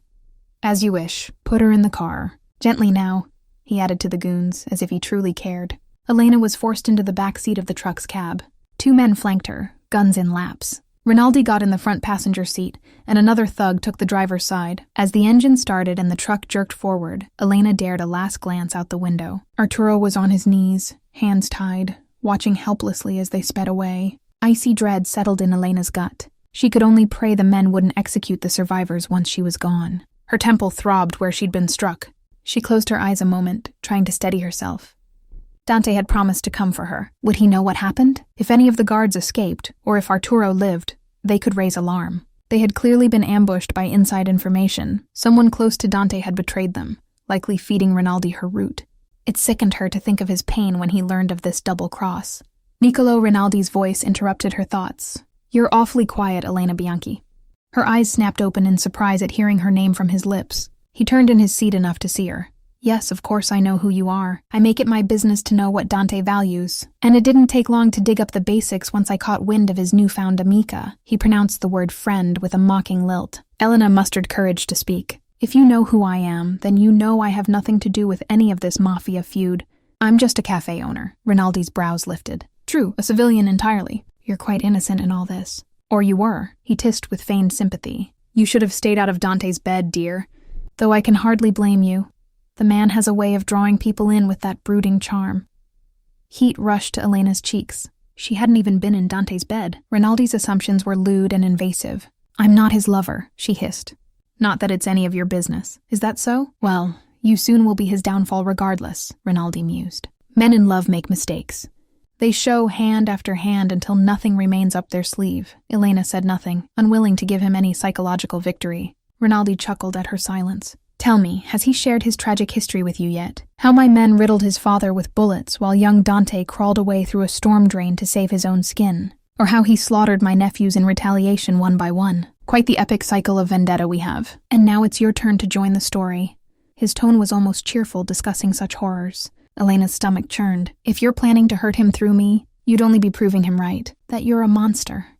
The older man's eyes hardened, revealing the steel beneath the pleasant veneer. "Monster, perhaps, but I am what this world made me. Just as Dante is what his father made him. Can't escape blood, Elena. Your Don Moretti tries, pretends he's different from his old man because he spares civilians and donates to churches. But at the end of the day, he's a killer too. Don't forget that." Elena refused to be rattled. "Dante is twice the man you are. He has honor." Rinaldi barked a laugh. "Honor? How quaint. We'll see how honorable he remains when he's faced with a choice between that and you." His gaze turned pointed. "Or haven't you wondered, dear, just why your papa died the way he did?" Elena's heart froze mid-beat. My father?" The question escaped in a whisper. Nicolo smiled thinly. "Ah, I see Dante hasn't enlightened you. Or perhaps he doesn't know, but I do, Bianchi. Yes, I recall that name now. I believe my men had a little business with him 5 years back." He pretended to search his memory, though Elena sensed he was relishing every second of this. "Yes, he owned that cafe before you, didn't he? Stubborn fellow, refused to pay protection under the new order. We had to make an example. It was supposed to just be a beating. But these things go too far sometimes." He snapped his fingers. "One knife between the ribs, that's all it took. A pity." "I hear he was well liked." Elena's vision blurred, a roaring in her ears. No, it was a mugging," she stammered, denial and shock crashing over her. Rinaldi shrugged. "Call it what you will. Mugging, extortion doesn't matter now. He died because of the little war Dante's father sparked. Because our kind made your neighborhood a battleground." He clucked his tongue. "I wonder what your Dante will say, knowing that. Will he apologize on behalf of our whole sordid world? Or just use it to fuel his endless thirst for vengeance?" Elena felt as if she might be sick. Tears burned in her eyes, but she refused to break in front of this man. Rage and grief welled in tandem. "You killed him," she rasped. "You killed my father." The coldness in her own voice surprised her. Nicolo must have heard the promise of hate there, because he watched her warily for a moment, then turned back around without another word. Elena fell silent, pressing herself into the seat. Shaking with silent sobs she tried to suppress. Her beloved papa, taken not by random fate, but by this man, for the crime of standing up to thugs. And by extension, because of the Mafia feud that had engulfed her city. The very feud Dante was part of. Her thoughts swirled in confusion and pain. A part of her wanted to condemn Dante too. Did his family's presence indirectly cause the circumstances of her father's death? He was part of that world, even if not personally involved in that incident, but her heart resisted blaming him. Dante was trying to shield her, not hurt innocence. It was men like Rinaldi, remorseless, power-hungry, who deserved her fury. And fury she had. It simmered beneath her fear, giving her strength. She glared at the back of Rinaldi's head, quietly vowing that he would not break her spirit. For her father's memory, for Dante's sake, she would endure. The truck sped on as dusk approached. They eventually turned off the main roads, climbing toward what looked like an abandoned monastery perched above a rocky gorge. Rinaldi's hideout, presumably. Elena braced herself. Darkness would fall soon, and with it, Dante would realize something had gone wrong. If any of her escort lived to tell, he might already know. Perhaps even now he was preparing to come for her as he promised. She clung to that thought. Dante would move heaven and earth to find her, she believed that. And when he came, Niccolo Rinaldi would learn just how dangerous love could be. For now, she steeled herself for captivity. She would not cower. She would fight in whatever small ways she could, even if only by denying Rinaldi the satisfaction of her despair. Her father's face flickered in her mind, the gentle eyes, the proud smile. She sent a silent plea to him wherever he was. "Papa, give me strength." As the truck rolled through the gates of the old monastery and armed men closed in around them, Elena Bianchi squared her shoulders and lifted her chin, preparing to face the darkness ahead. Night had fallen by the time Dante's car screeched to a halt at the base of the hill below the old monastery. He'd driven himself, a rarity, pushing the car to its limits once he got the call. The message from Arturo had been brief and agonizing. Convoy hit. Elena taken. Dante's blood had run cold, then boiled with rage. Niccolo had moved faster than anticipated. The meeting invitation was a ruse. The real plan was already in motion. Dante had immediately mobilized what forces he could trust on short notice. He chose only a handful of men with unquestioned loyalty. Luca was among them, practically begging to come, determined to make amends for his earlier lapse. Dante agreed. He needed every capable hand, and Luca knew how much Elena meant now. They'd intercepted a faint tracking signal from one of the vehicles. Arturo had managed to trigger a silent alert before Rinaldi's men smashed the radio. It led them here, to this crumbling monastery that Rinaldi's clan had used as a stronghold before. Under cover of darkness, Dante and 4 of his men ascended the wooded slope toward the stone walls. Cicadas hummed in the brush, oblivious to the violence about to erupt. Dante's heart pounded with cold focus. Every fiber of him was attuned to one goal: get Elena out, alive. Anger at the betrayal, someone in his ranks had sold them out, would be addressed later. There was no room for distraction now. At a break in the trees, the monastery's outline came into view. Ancient stones and arches silhouetted against the night sky. A few lights glowed in high windows and in the courtyard where 2 guards with rifles stood by the gated entrance. Dante signaled silently. 2 of his men peeled off to flank the guards. A dull thwip of a silenced pistol and a muffled cry. One sentry crumpled.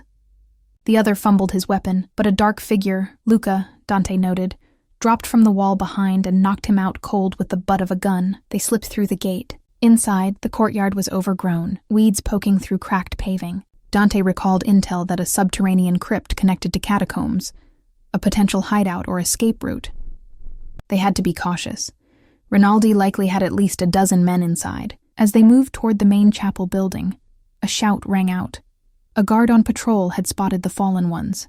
"Allarme," he cried, raising his weapon. Dante fired first, the suppressor spitting a short burst. The guard went down, but the alarm was raised. From within, shouts and the stomping of boots echoed. "So much for stealth," Dante muttered, casting aside pretenses. "Go! We fight through." His men fanned out as figures burst from a side door, Rinaldi's thugs opening fire. Muzzle flashes lit the courtyard. Dante ducked behind a stone column and returned fire with lethal precision. Luca was at his right, coolly picking off a man on a balcony who tried to draw a bead on them. They advanced in stops and starts. 2 more of Rinaldi's guards fell to their bullets, and one of Dante's men took a hit to the shoulder, but he pressed on with a grim nod. Dante's ears rang with gunfire. He saw the double doors of the chapel ahead, likely Rinaldi holed up inside with Elena as bargaining chip.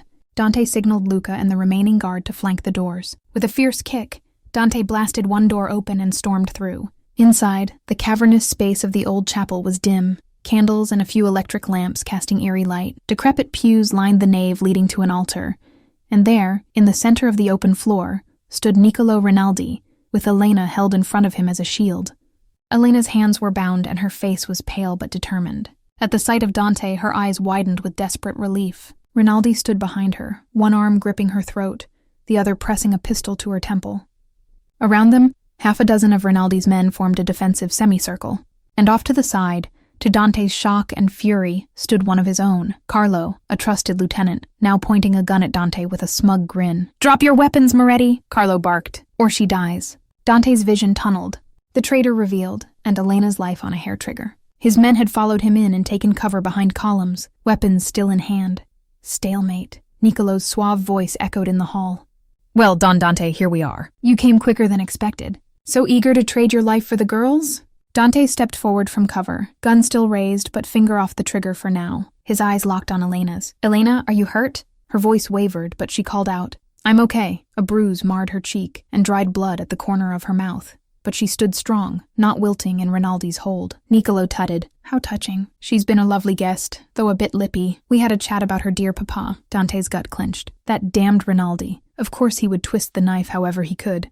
"Rinaldi," Dante growled, "let her go. Your quarrel is with me. You want territory? Money? My life? Fine, just let her walk out." Elena cried out, "No.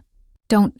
"Hush now," Rinaldi hissed near her ear, cocking the gun. She winced as metal pressed harder against her temple. Carlo edged closer, his weapon trained on Dante's heart. "Listen to the Don, boss. Drop the gun, and maybe he'll spare your little lover." Dante's nostrils flared as he regarded Carlo. "You disappoint me, Carlo. I treated you like a brother." The older traitor sneered. "And I treated you like a son after your father died.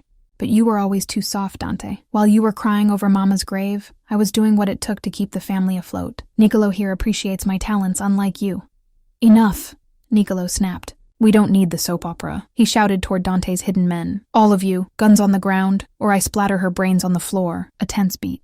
Dante could sense Luca and the other behind him, hesitating, waiting on his cue. Elena met Dante's gaze and subtly shook her head, silent pleading not to give in. Dante lowered his pistol slowly, letting it drop with a clatter. He raised his hands. "Stand down," he ordered his men quietly.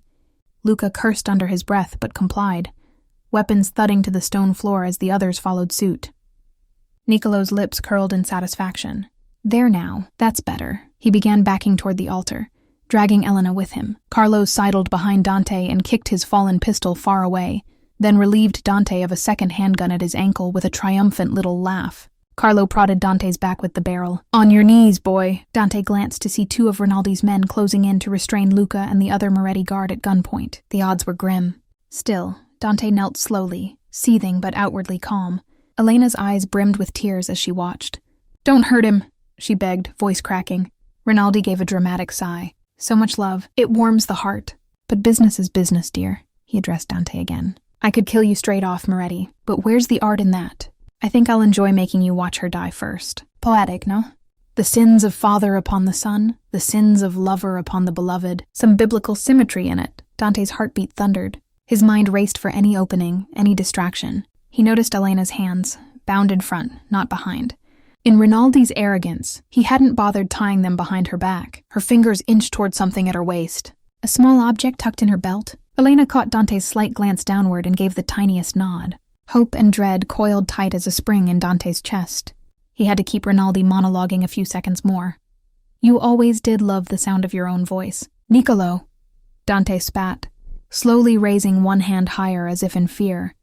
Yet it was a signal to his men. A subtle gesture they'd know. "Wait. Perhaps if you spent less time talking and more leading, your men wouldn't have defected to me over the years." Rinaldi's face twisted with rage. "I led fine until your upstart father tried to carve Naples in half. I'll take pleasure finishing the last of the Morettis." He steadied his pistol at Elena's temple, finger tightening. At that instant, Elena moved. With a cry, she drove her elbow back into Rinaldi's ribs and simultaneously lifted what she'd procured, one of the candles from the altar, now a flaming stub, and jammed it backwards into Rinaldi's face. Hot wax and fire met his eye. Rinaldi howled, recoiling.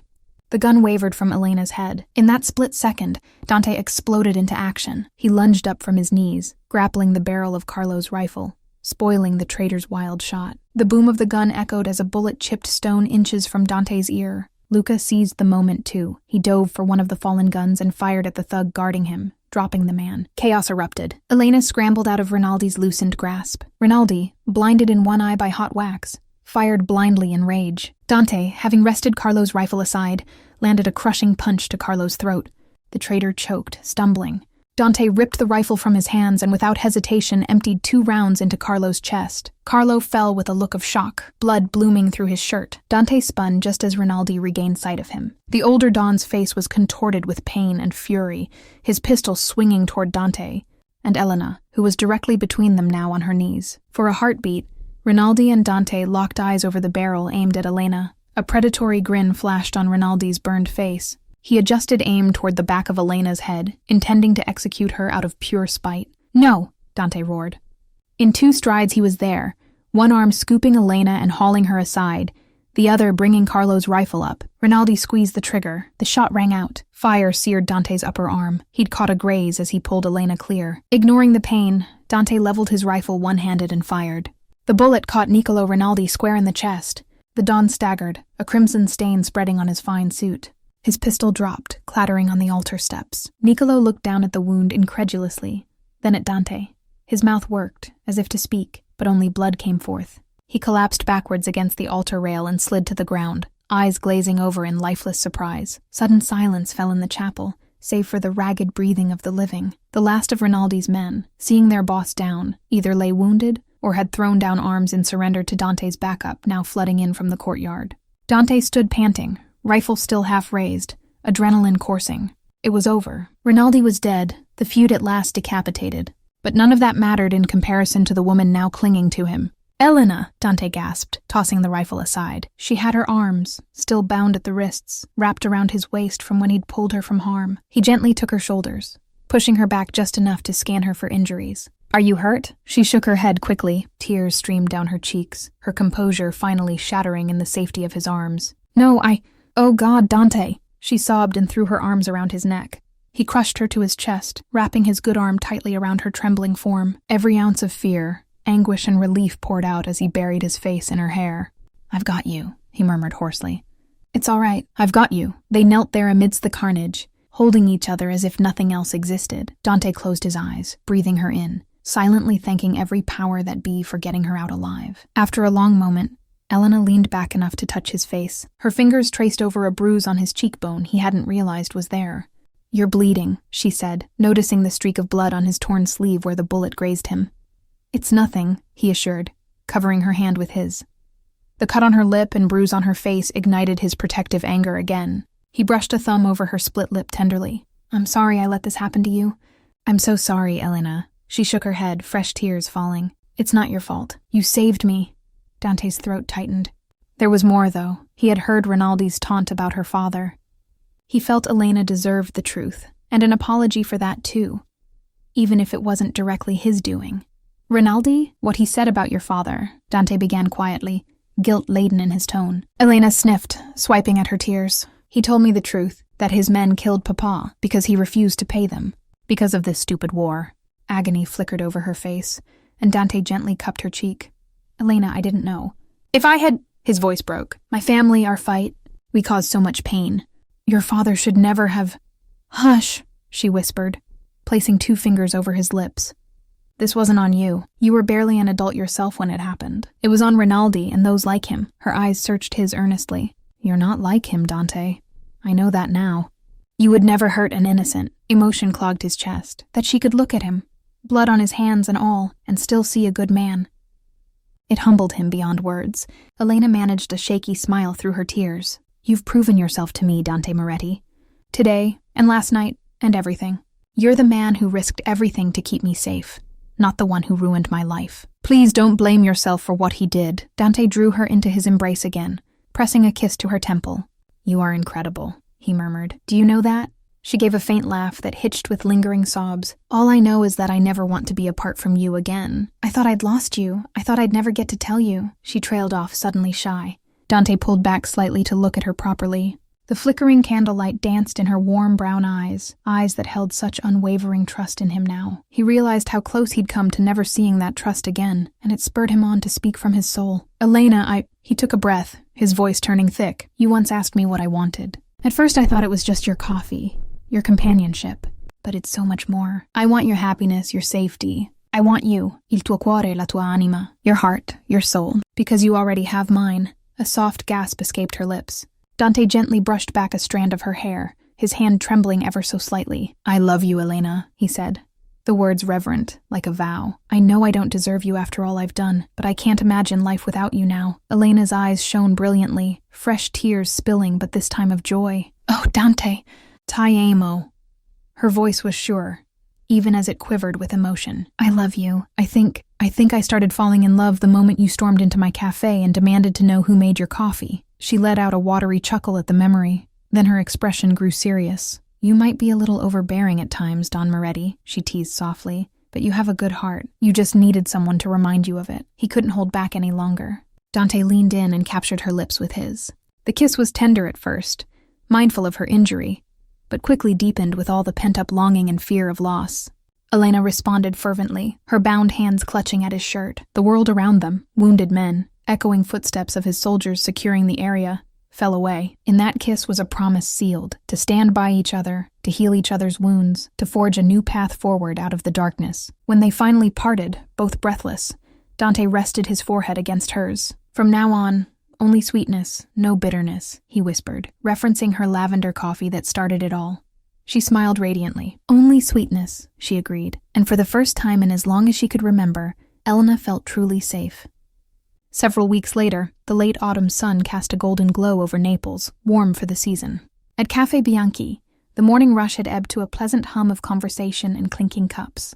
The cafe had reopened just a week ago, to the delight of the neighborhood. Rumors had swirled about Elena's sudden disappearance and miraculous return. She offered a simple story of being called away for a family emergency. The regulars welcomed her back with open arms, none the wiser to the dramatic turn her life had taken. Elena stood behind the counter, expertly finishing a cappuccino with a flourish of latte art, a heart, something she found herself drawing quite often these days. As she served it to an elderly couple, the door chime jingled. In walked Dante Moretti, though to a casual observer he was just a tall, handsome man in a crisp white shirt, sleeves rolled to the elbows, far more relaxed than he'd once been. The entire cafe seemed to brighten at his entry. Perhaps it was just Elena's perception, but she swore she saw even the dour old men in the corner smile a bit when Dante greeted them. He made his way to the counter. "Buongiorno, amore," Dante said, voice low and affectionate. Elena felt a delightful shiver at the term of endearment. "Good morning, the usual?" He leaned on the counter, pretending to consider. "Actually, I've had a craving for something special." His eyes sparkled playfully. "Who's the barista on duty? I hear she makes the best coffee in all of Italy." Elena grinned, playing along. "That would be me, sir." Dante feigned surprise. "You, well then?" "I'll have whatever won your heart." He winked, and she laughed softly. It still amazed her, the transformation in him. Not that Dante wasn't still formidable when needed. He'd spent the last weeks decisively dismantling the remnants of Rinaldi's operation and rooting out betrayal within his own. But true to his promise, he'd done it swiftly and then set about legitimizing aspects of his business. He confided in Elena that he was working on an exit strategy from the more nefarious dealings, installing trusted allies to manage things under a strict code that forbade harming innocents. It was a work in progress, but he was determined, for her, for a chance at a life not mired in constant bloodshed. Today, though, he was just a man in love coming for his morning coffee. Elena began to brew an espresso, adding her signature touches. As the rich aroma filled the air, she glanced at Dante. A faint scar now cut through the skin of his upper arm where the bullet grazed him. She'd kissed that scar often, a reminder of how close she'd come to losing him. Her own bruise had faded, and with it the nightmares of that night began to lose their grip. Each day that dawned peacefully was a gift she didn't take for granted. She finished the special espresso and set the cup before Dante. A delicate swirl of foam decorated the top, emanating hints of cinnamon and lavender. He inhaled appreciatively. Instead of reaching for the cup immediately, Dante reached for her free hand, intertwining their fingers across the counter. "Thank you," he said quietly, though the word carried a wealth of meaning. "Thank you for this coffee, for this morning, for this life we are building." Elena squeezed his hand. "Always." Dante lifted the cup and sipped. His eyes closed as the familiar taste bloomed on his tongue. When he opened them, they shone with emotion. "Marry me, Elena." She blinked, certain she misheard over the buzz of the cafe. "What did you say?" He set the cup down, came around the counter in 2 strides, and to her astonishment and the delight of a few onlookers, got down on one knee. He held her hand to his heart. "I didn't plan to do this here like this, but it feels right." He gazed up at her, unguarded and earnest. "Elena Bianchi, you brought light into my life when I was lost in darkness. You gave me back hope and taught me how to love. I can't imagine another day without you by my side. Will you marry me?" Tears sprang to Elena's eyes, and she laughed through them, a joyful, incredulous sound.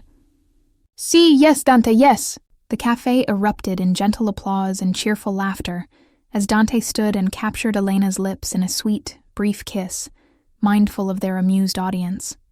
Elena blushed at the claps and whistles from the regulars, but the happiness on Dante's face was radiant, matching her own. He slipped a ring from his pocket, a simple, elegant band set with a small ruby, the color of a perfect espresso crema. With trembling fingers, he slid it onto her hand. It fit perfectly. "I had Gianni fetch it from my mother's collection," he whispered, eyes shining. "She would have loved you." Elena felt a surge of warmth and pride. "I wish I could have met her, but I feel like maybe she's been watching over somehow. Maybe it was she who nudged you into my cafe that night." Dante smiled softly. "Perhaps. She always did have a mysterious way about her." He gathered her into his arms, and the patrons respectfully returned to their own business, leaving the lovers in their private moment amidst the public space. Elena rested her head against Dante's chest, hearing the steady, strong beat of his heart. This was home. No longer just the cafe, but Dante's embrace, the life entwined with hers. Outside, a church bell rang the hour. The city carried on with its usual clamor, but inside Cafe Bianchi, everything was at peace. Elena looked up at her soon-to-be husband, love swelling in her chest.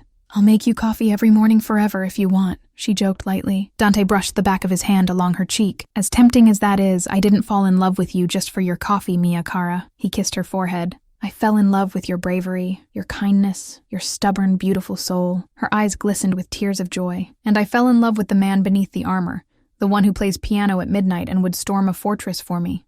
He chuckled. "I'd storm 100 if I had to, but thank God one was enough." They shared a quiet laugh, foreheads touching. In the background, the espresso machine hissed, and a barista, a new hire Elena was training, took over serving customers, allowing the moment to linger between them.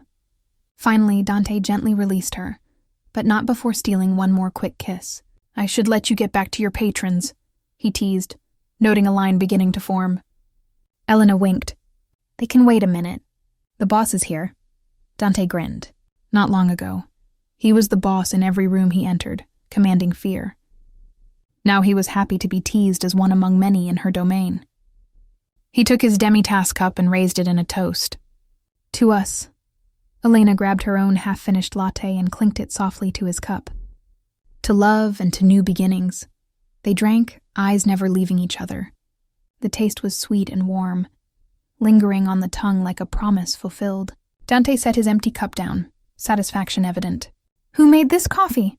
he asked in a playful whisper, echoing the words that started everything. Elena leaned across the counter, her smile luminous. "I did," she replied as she had that fateful night. Dante reached out and caressed her cheek with the backs of his fingers, a tender reverence in his gaze. "It's perfect," he said, and he wasn't just talking about the coffee. In that simple morning ritual, two souls meeting over a cup, both Dante and Elena knew they had found something rare and precious.